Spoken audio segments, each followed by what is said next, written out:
Hey guys, we're Karmen and Uros, and today we met at Baric's studio to try out all the different flavors of Augustine Treble strings. As classical guitarists, we know it can be really difficult to find the type of strings for your instrument that is just right and can also emphasize the quality of your instrument as well as your playing. We always seem to be chasing that perfect sound, and with this video, we really hope we can help you choose the perfect set of Augustine strings for you and your guitar.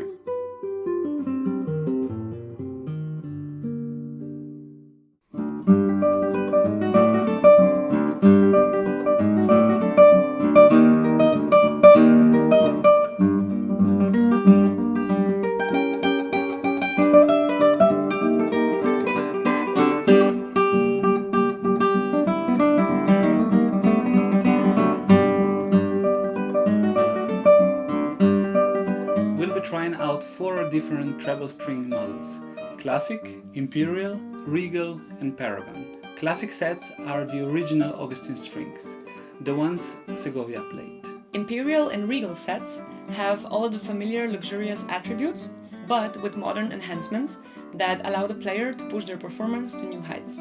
The newest set, Paragon, has the benefits of carbon strings, such as high volume and good projection, but also has this unique organic warmth of the sound that we were only used to getting with nylon strings before.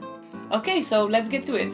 The guitar we'll be using today is a handmade classical spruce double top guitar by the German luthier Dieter Müller, built in 2018. We'll be trying out 4 different kinds of Augustine treble strings, all of them on the same pieces, so you can hear even the slightest nuances of the sound and response. All of the samples will feature the same Augustine blue high-tension basses that have the highest percentage of silver content in their class for excellent projection. But Augustine actually produces 3 other types of basses that you can pair with any of the treble sets you'll hear today.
So let's maybe start with the classic set. It was actually the first time that we played this set. We've never tried them before. And I'm curious to also know what you thought about it. The classic set was actually the big surprise of the day for me. They have this sort of a velvety, darker tone that reminds me of the old masters, of older recordings. And the sound I found very charming. Vibrato is very easy to make, and it sounds actually very good. So for me, for studio use, I would say this was the big surprise, and I would happily use it again and again whenever I record something classical, maybe romantic. In a few words, charming, velvety, and a little bit less high-end frequencies as the other models. Yeah, and also from the player's perspective, I felt it was very easy to play. It's very easy on the fingers. Comfortable, yeah, very, very comfortable.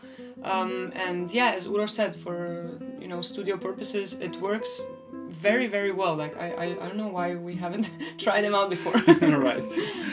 Okay, let's go to the next set, Imperial. What did you think? I would have to say Imperial was my favorite one. Yeah? Because it kind of has it has really good projection, also very powerful and everything, but mostly it just suits my guitar best. My guitar is a double top guitar, so it's very powerful on its own, very voluminous. And I feel that I don't need that special extra kick that maybe Regal and Paragon provide, which might be perfect for some other guitars, but I think on this guitar Imperial sounds optimal, I would say. I would definitely use it in studio and even in concerts if the acoustic is nice and the hall is not too big, definitely Imperial. Imperial, I would say something between Regal and Classic. It still has the kind of sweetness, nice sound from Classic, but it also has more power than the Classic set. So the next set is Regal Blue. What did you think? This set I've been actually using for a couple of months now. So I've been using it in concerts and all sorts of, in recordings also with you, in all sorts of different situations. And I'm very happy with them. But actually trying them side by side with Imperial, right now I think I will be using Imperial a bit because they are a bit softer, a bit easier on my fingers somehow. And my guitar is still powerful enough as it is to kind of not need that super extra kick that maybe Regal gives. I would, however, if I were to play in a really big hall where the acoustic is pretty bad and I would need that extra kind of kick, I would go for Regal again. I'm quite used to them, and yeah, for such occasions, or even playing chamber music with other instruments that are louder than guitar, where you really need this extra kick. Which leaves us with the newest set that we also tried for the first time today, Paragon. Yeah, exactly. What did you think? I loved it actually. For live use, I think it's amazing because it has a good projection. And the big pro in general of Karmen strings is that you get an amazing balance between the basses and the trebles. So the basses are never overwhelmingly loud compared to the trebles. Yeah, I also noticed that. So this is the big pro. Another one is that if you are playing in an environment with slightly worse acoustic or a big hall, you need a projection that punches through to the last row. So in those occasions, I would happily use Paragon. And I was also surprised that the first string was not overly bright. Because sometimes with Karmen strings you get a really thin sound out the first string. But in this case it was not like this, and I'm really happy about this. But overall, for studio use, I always prefer nylon because it gives me more control, more colors, and better vibrato. Yeah, but as said, for big halls or for chamber music with louder instruments, or that's a good option to have basically. We really hope you enjoyed this video, and we're positive you can now choose your perfect set of Augustine strings. So which one did you like most? Let us know in the comment section below. Also, don't forget to like, share and subscribe if you'd like to see more videos like this in the future.